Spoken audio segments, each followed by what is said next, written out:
Dead on arrival sa pagamutan ang driver ng isang pick-up matapos itong pagbabarili ng isang identified gunman sa Sinsuat Avenue, Rosary Heights 9, Cotabato City, alas 2:15 Miyerkules ng hapon, Enero 8. Sa ulat mula sa Cotabato City Police, kinilala ang biktima na isang Ahmad Kanapia Uto na taga Sultan sa Barongis, Maguindanao del Sur. Batay sa investigasyon ng pulisya at base na rin sa kuhang CCTV footage, isang nakapulang lalaki ang lumapit sa papaliko ng pick-up at pinagbabaril ang biktima ng makailang beses bago tumakas.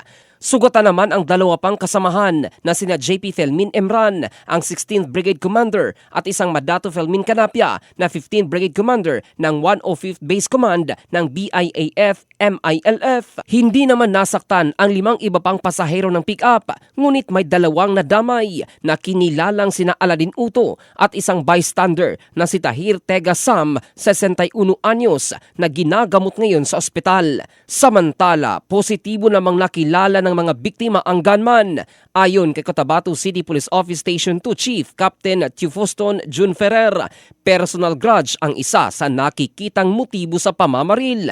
Napag-alamang kagagaling umano ng mga biktima sa Bangsamoro Government Center para magsumite ng mga papeles sa proseso ng decommissioning. In the heart of changing lives, ito si Jofel Candado ng Brigada News Philippines, the Music and News Authority.